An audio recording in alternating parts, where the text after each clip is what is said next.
Welcome to the Subjective Professor Podcast, episode 15. We're going to talk about socialism and the free market, or at least contrast them very simply to try to keep the video as short as possible.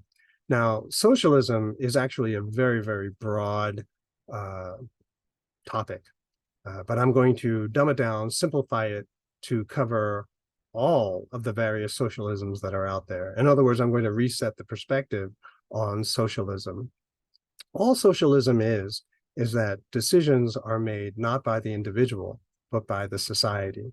And so therefore, the costs of the choices are socialized. That is, they are spread out to everybody. I've been making a big deal out of the cost of choices. The responsibility of the choices that we make belong to the individual. But in socialism, the cost of the choices, the consequences of the choices made, the decisions that are made, the costs of all of that is spread out to everyone. So everyone is in it together. Who determines what's right and wrong? That would be the government, right? Whether it's elected or not, depending on the variety of socialism, well, it's still going to be the government. Karl Marx, in chapter 3 of the Communist Manifesto, he goes over a lot of different socialisms that are often confused with the communism that he's trying to describe. And so when you read it, it's like a lot of splitting of hairs. In other words, socialism, all the various socialisms, they are related to each other in the sense that the individual is not the one who gets to have freedom to decide how they're going to live their life. It's a governing body that is going to decide for everyone what is the right way, what is the correct way of living. So in this kind of centrally controlled society, you see a lot of conformity. There's going to be a lot of politics in the sense of persuading everyone to realize that this is the right way. There is no better. This is the best way. Also, in a socialistic society, property is not really yours. In the United States, even though a lot of people say they own their property, right, this is my stuff, but in reality, not really. At the end of the day, if you don't pay your taxes, if you break some kind of law, you forfeit your property. You can't even give your property to the person you want to give it to without having to pay a lot of taxes, the inheritance tax, right? So even when you die, the government wants its cut. So socialism, to be fair, I believe can work on the family level. Like I look at my family and I think it's a fascist dictatorship, right? My kids don't get a vote.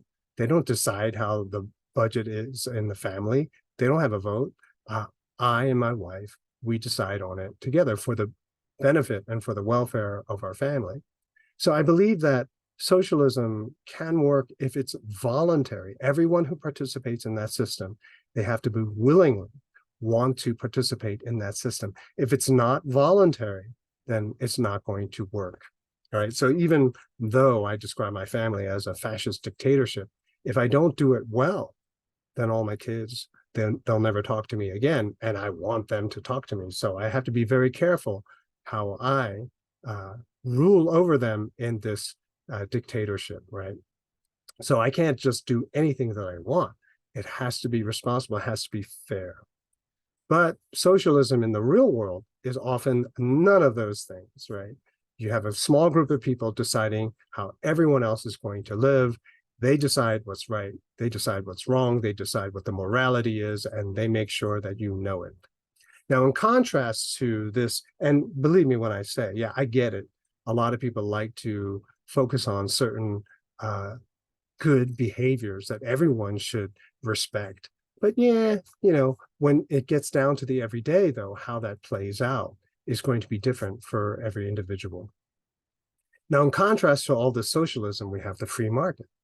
Now, the free market, a lot of people will call it capitalism, but for a lot of reasons, which I won't go into here, I'm just going to call it the free market, okay? And the free market, what's great about it is that it's very simple. And here's my explanation and definition of the free market. It's a place where you can buy and sell anything to anyone at the price that you want. That's it. Now, some people might object to all of this freedom. Oh, what do you mean? That means you can sell your body? That means you can sell your body parts? That means you can sell drugs to minors? What's up with that? But see, that's just your morality, your bias, your prior knowledge, your religion talking. And it's also, if I may say, an indication of a lack of imagination. So what we have to realize is that the limiting factor within the free market is something that I've been saying all along: liability, responsibility, the consequences of the choices that you make. So in buying and selling anything that you want to anyone at the price that you want, there's a responsibility that comes along with that, not just on the seller's side, but also on the buyer's side. In other words, risk and responsibility are a large part of the free market. And as long as everyone is willing to take responsibility, if everyone understands the risks involved in every choice that they make, then have at it. And so you can imagine everyone in the free market is buying and selling, looking for people to sell to, looking for things to buy. And if you can't find what you're looking for, then that becomes opportunity for you to create it, to innovate, to develop a new product and bring it to market. Now, a natural consequence of all of this buying and selling is competition, right? So competition exists not just on the sellers, on the business side of things, but also on the buyers. So sellers are going to try to compete with other businesses that are selling the same exact product. They're going to try to compete by lowering their prices, at the same time raising the quality of the product. Hopefully we'll have time for an example at the end of this episode. But at the same time, buyers are competing with other buyers. You can kind of see this most on, well, at least what Black Friday used to be in the heyday, when everyone would just sort of line up and try to buy whatever is on sale, first come, first serve. But if we were in a true free market, if there was an extremely high amount of demand and only a few number of products, then the price is going to go up. Now, some people might look at this and call it price gouging, but really that's a misnomer. There's no such thing as price gouging. If there was, then whoever was doing price gouging would go out of business very, very quickly. Rather, what we should realize is that prices going up is generally a market signal. It's a signal for to the producers, to the sellers, to make more available, right? Because you're going to make a big profit, and so you're going to make more money, so make more. But the more that you make and make available, the more the price will come down. Now, just sort of as a footnote here, if all the prices or most of the prices in society are going up, if they're rising, or the prices stay the same, but the size of the product is decreasing, right? Shrinkflation, all of this is inflation. And if a lot of the prices are going up at the same time, it doesn't mean that there's high demand and low supply. What it means is that the currency that you're using, in our case, the dollars that we are using, they are losing value because the government is printing too much money. And by the way, the government has a monopoly on creating and increasing the money supply, so it has nothing to do with the average citizen, okay? It's all the government's fault. So when you have this kind of competition, then all you have to do is look at the price. Now, I had a conversation with an economics professor, and he said, well, there's a knowledge problem here. Some people may know more. What if a seller has more information than a buyer? But see, if you only have one seller and one buyer, okay, we can talk about a unequal knowledge problem. But if you realize that there are always multiple sellers and multiple buyers of any product at any given moment, well, then the price tells us all the information that we need. Prices going up, a higher price, lower price, that's all the information that we need. And later on, I'll go into more detail. If you notice, in the free market, haven't talked about the government. And so there is no formal government, maximum freedom. Everything happens through voluntary cooperation. Keep in mind from our previous episodes, especially the one on institutional racism, when government passes laws and regulations. They're just simply creating laws which favor some people and penalize others. And they do all of these things. And we can see through our discussion on socialism that this all becomes very coercive. There's very forceful. There's no voluntary thing about it. Understand that there are many communities here in America that already realize that government really gets in the way rather than providing a useful service. There is a town that continually elects a dog for mayor because they don't really need someone else to make all of their decisions. I suppose that their town's charter requires them to have a dog, requires them to have a mayor, so they just simply elect a dog because dog food is a lot cheaper than having to buy a house and pay for the mayor's kids' school tuition, etc. And so it's a lot cheaper that way, and everyone gets to make decisions for themselves. There's another link, there's another video that I'm going to put a link in the description, but it's a video of the Port of Amsterdam during the sale 2015. And all these hundreds, if not thousands of ships going into that port. It's the busiest port in the world.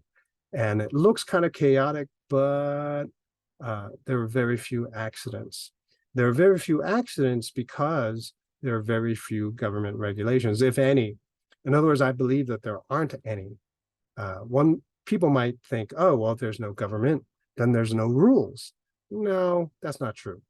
There are rules, except the rules come from the people who actually use the port. If you watch the video, you'll see that it seems like there's no order. Big ships next to little ships, fast ships, slow ships, old ships, new ships, it doesn't really matter.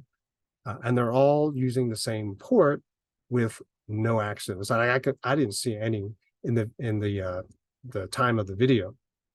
And none of my students could find an accident either. Why is that? Because the rules are different.